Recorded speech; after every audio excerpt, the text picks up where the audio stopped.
Man, y'all, who knew that improvisation is such a key technique to this game, but not only life? You know, in life, sometimes you got to be able to improv your way out of certain situations. You got to be able to go with things on the fly, make it up as you go, fake it till you make it, as they say. And some of these people in the competition, man, they need to get to improv class and they definitely need to learn how to just roll with the punchlines or they gonna be the punchline.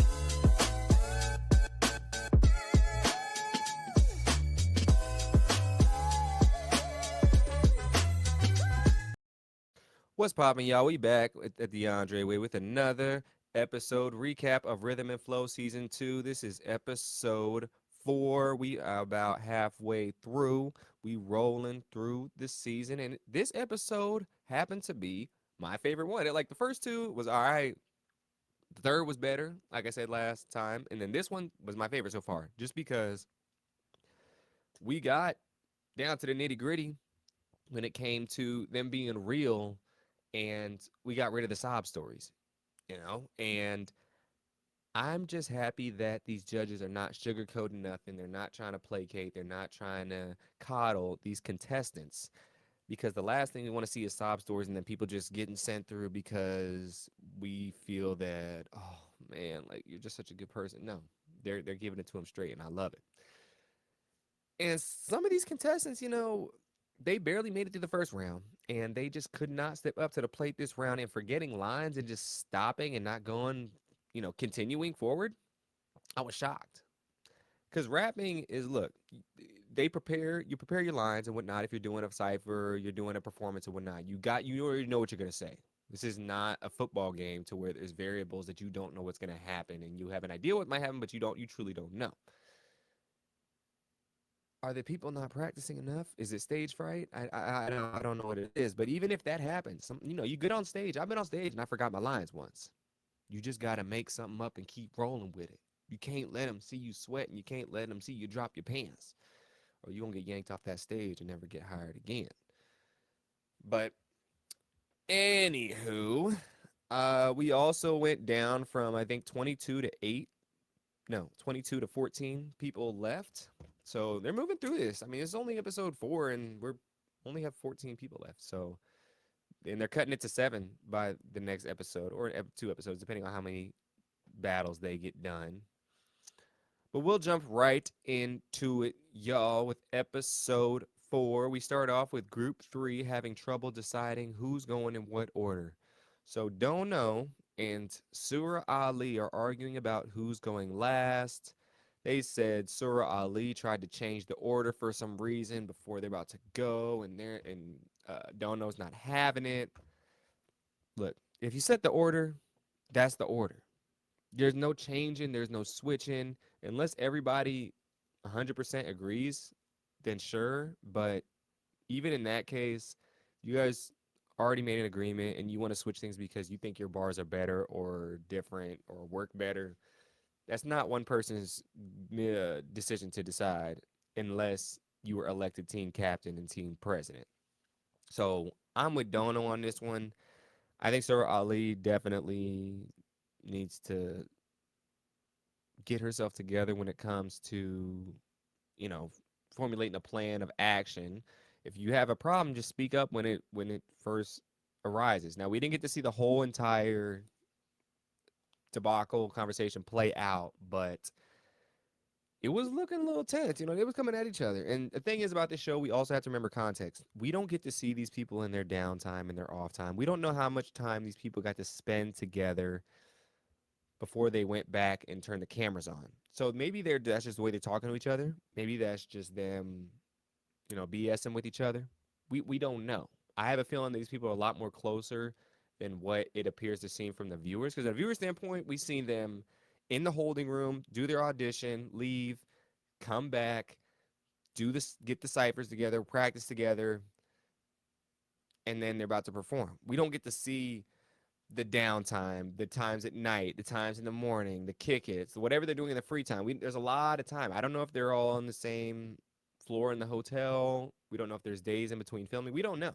So By the looks of it, this episode, it looks like they're all really close because we'll see at the end of it when they're deciding the battles, they're all pretty friendly. So very, very interesting dynamic on that part. So group three is about to go, and it is Rome, Surah Ali, Dono, and Tony the Kid. Solid group overall. They come through. They all do a pretty good job. They kept it together nicely. Even though Sir Ali and Dono were arguing before, they were pretty cool afterwards.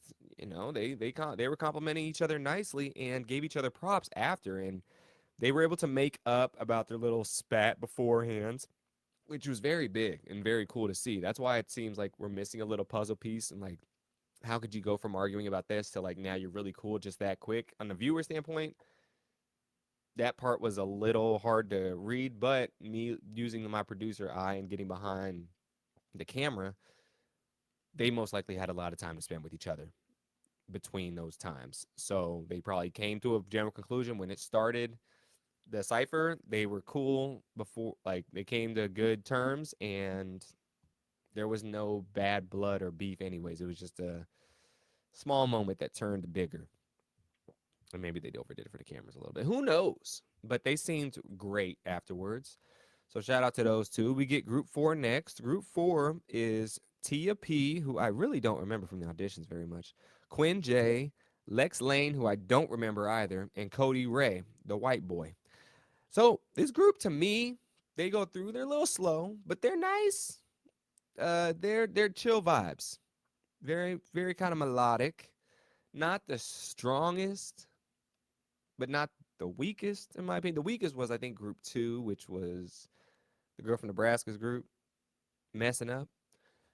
I didn't mind this group. I didn't mind them. I really enjoy Cody Ray. I think he's killing it, and I was surprised his brother got eliminated. So, but yeah, they did quality, but the judges did say they focused too much on their outfits. They were coordinating.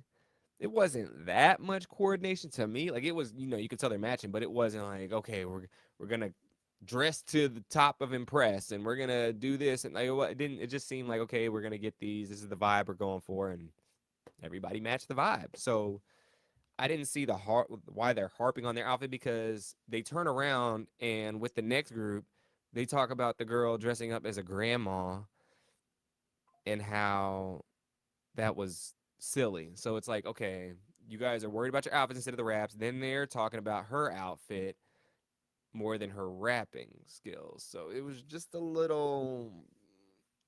That part was just a little head scratcher. I thought they were being a little hypocritical with that. I understand a grandma outfit is a little extreme rather than people matching, but I don't know, it was a lot of work runway going down on this episode, it seemed like.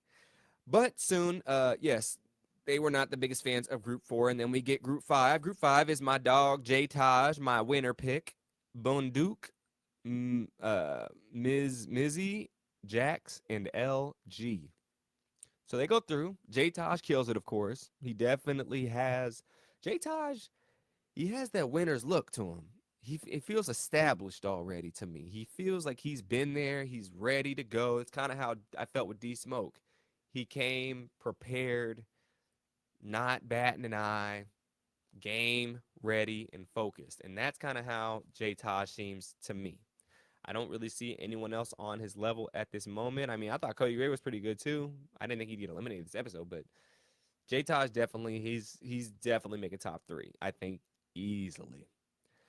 But soon, yes, Boondook, when he goes and they do their cipher, he starts rapping in Sudanese. I was like, oh snap, he's doing little D Smoke tricks now. They kind of low key dissed him at the end when they were giving the reviews, but I think he was all right. Now look, he's not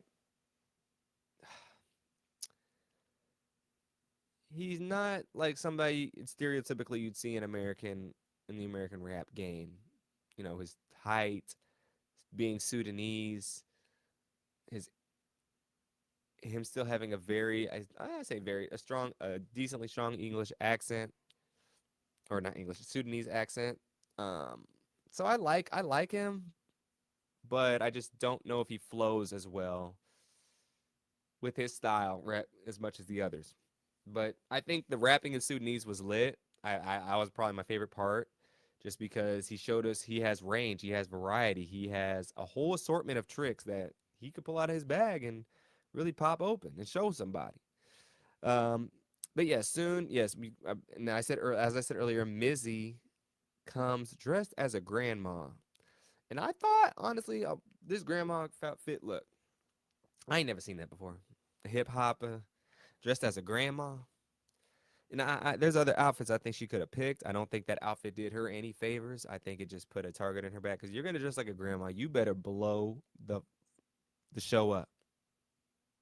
You better be like Hassan Hussein and get ready to terrorize people with what you about to say. Instead, it was more like a rose petal in the wind. It's flying around. It hit a few people, but it really didn't leave a mark. You know what I mean? So the grandma outfit, she should leave. She should have left at home. She says, "This is myself. I like playing different characters," and I get the different characters thing. I do. But a grandma and rhythm and flow in a competition trying to win money on Netflix. I don't know about that one, Coach. But yes, the whole group did a good job. I think for the most part, and they were complimented well by the judges. So Luda, when he's critiquing the group, he says, "Yeah, man, that was dope, and you rapped in Arabic too." And I was like,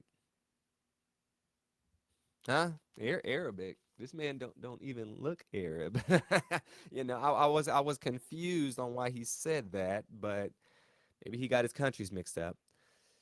Um, and yes, she did.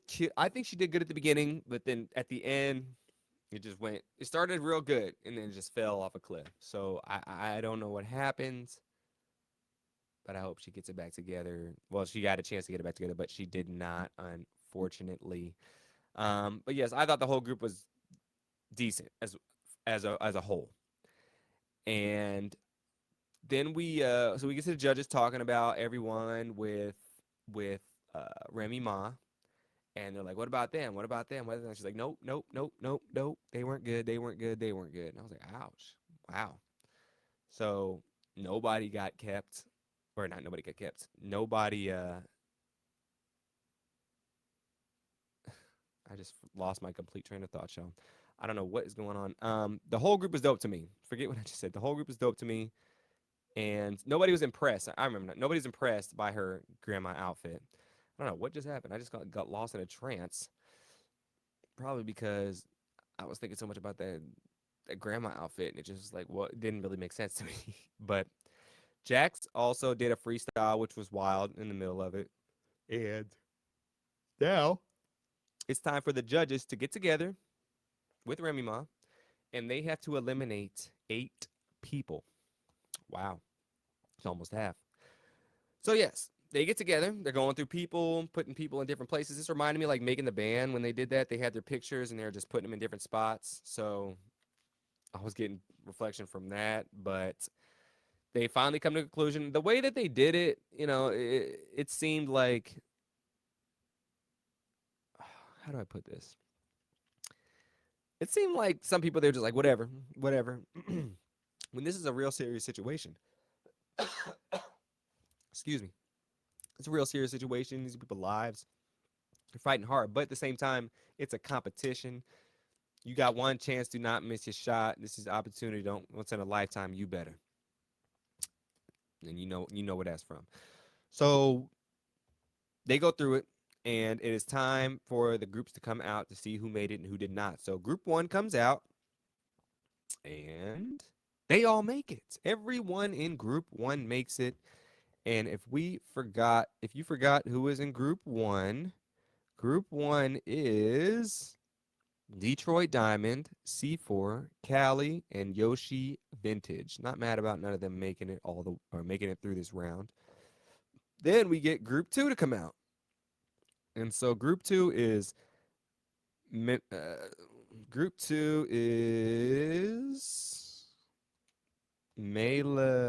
Why am I always messing her name up? Group two is Melana, Dratiel, Chine Diamond, J Wop, and Homie Gold. Now, I wasn't the biggest fan of Group 2. I thought they were not that good. And maybe they all could have even been eliminated too. But one of them did stay, and three of them went home. And we find out that I'm glad she eliminated because I can't even say her name. Melena is eliminated. J Wop is eliminated. And Homie Gold got kept. And Shine Diamond got eliminated. So when Homie Gold got kept, I was pretty surprised because she did not do good to me at all, y'all. I don't know what it is. Was it the Nicki Minaj aspect of it? Is it the changing voices? I don't know what really kept her. They said they see a lot of potential and uniqueness, but she did not do that great at all, y'all. She didn't. I don't know. I think she got a hall pass for this one. I think she got a pass go and collect $200. So she better count her lucky stars that she made it through this round. But everyone else, they kind of deserve to get eliminated. So then, I don't know why they did this, but they went out of order. So they did Group 4 next. And Group 4 was Quinn J, Lex Lane, Cody Ray, and Tia P. So Quinn J ended up going home. Lex Lane went home, and Cody Ray went home, leaving only Trey P. Tia P. I said Trey P. Tia P. Now I was surprised. I thought Cody Ray was gonna make it. He was pretty good to me. He was pretty good. I don't know. Very questionable on my end. I definitely could have seen Tia P go instead of him, but that's not what the judges thought. They thought she had more of the game than he did, and he did. Cody P. He seems like a solid dude, and even solider, if that's a word, rapper. I like the style, like his flow, his energy was good, and I definitely think they made a mistake on that one.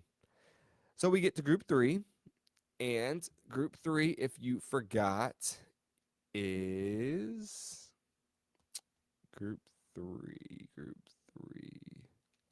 Why did I just mess up where Group 3 was? There we go. Dono, Surah Ali, Rome, and Tony the Kid. And only Tony the Kid went home. So even the two girls fussing and fighting stayed. My brother went home. He wasn't killing it also, so I will add that. It's kind of, unfortunate to see. But hey, you gotta deal with the cards, the hands. You gotta deal with the hand of the cards that you were dealt. And to me, his performance in the audition really wasn't amazingly impressive. He was solid enough to kind of move to the next round, but I think this was his ceiling for sure. And then Group 5 are finally Group 5, which consists of J Taj, Boondook, Mizu, Jax, and LG. So we get to those groups and we find out the fifth group, and we find out that Mizzy is the only one to get eliminated. Why did she get eliminated, by you ask? Well, it is a combination of just being I think this too, when you're around such big people and around such strong competitors in your own group, the mistake you make, no matter how big or small, is magnified because everyone else is just on point with it. So that would have been the hardest group to be in, probably. I think one of the just because you have the heavy hitters and the people that's coming with it, and if you don't, it's obvious. And so we finish off that round, and it's time for the next round. And what this next one is the rappers will go head to head in front of a live audience. Hmm. I wish I could go to one of those events, y'all, but I wasn't invited. And so only 7 people will remain after this, and so it will be 7-on-7 matchups. And the matchups we get is Surah Ali versus C4, Rome versus J Taj, Homie Gold versus Tia P, Detroit Diamond versus Dono, Yoshi Vintage versus Boondook, and Dre TL versus Cali.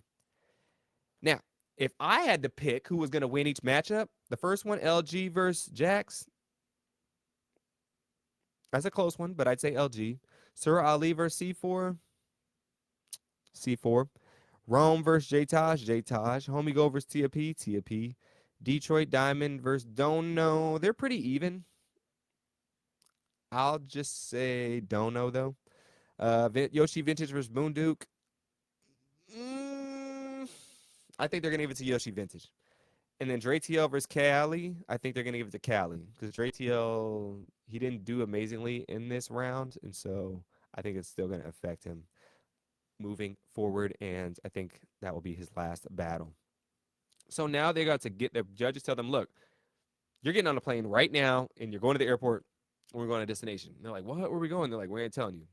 Obviously, they have to tell them at the airport. It would be funny though if they just didn't let them see their boarding passes and they got on the plane, but then they have the signs and the departures at the airport where they're going, so it couldn't be that much of a secret. But they find out that they are going to Detroit, and this when they they and then they have 24 hours until their battles begin, so they don't have much time to get it together. So they're on the plane, on the bus first, looking at each other's Instagrams, seeing what kind of dirt you could find, seeing soft, like things that really certain people care about, the whole nine. And it's interesting. I wonder how, like, did they say, because not too many reality shows let you have your phone. This one did. And I'm just wondering, what kind of things are people looking up? What kind of things do people want to use? What kind of ammo would they be able to clip together? So that was very interesting. And soon they get on the plane and they fly out to cold Detroit. Now, this looked like Detroit in January because I was in Detroit this past January. And let me tell you, it was cold as hell, y'all. It was below freezing. It was cold. I was at the football games, the wild card game and the divisional game. So I was freezing. But yes, they soon find out that Eminem is going to be there, and he pops through the door like, what's popping? The real rap god has arrived. And they go film it at St. Andrews Hall, which was the rap battle where 8 Mile was filmed. Pretty dope. I didn't know that. So that's pretty much everything that happened in this episode. Like I said, this episode was my favorite just because it was moving pretty much at a good pace. We got to see some people eliminated. We got to see some raw things from some people, a little bit of drama, and a location change, which is always exciting. So we'll see how this playing keeps going. One thing that I guess stood out for me this episode was the fact that they kept it mostly to the rap. There wasn't any like silly side things going on and revolving like stuff that doesn't matter.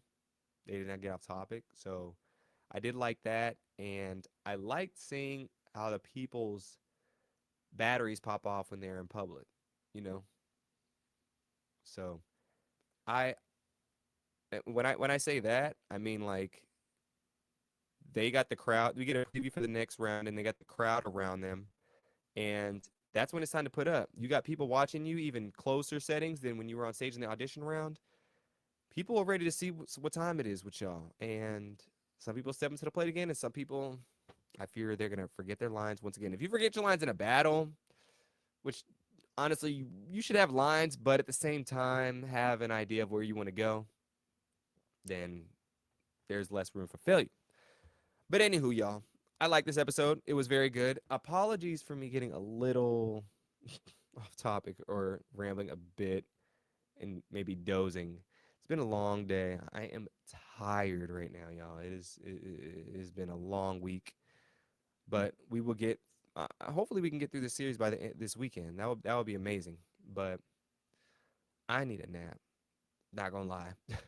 But then we gonna watch episode 5, and I'm excited to see if my boy J Taj makes it through and who does make it through, and if my predictions were correct. We'll see. But yeah, y'all, that's episode 4. Till next time, peace, blessings, deuces, and as always, have a great rest of your day.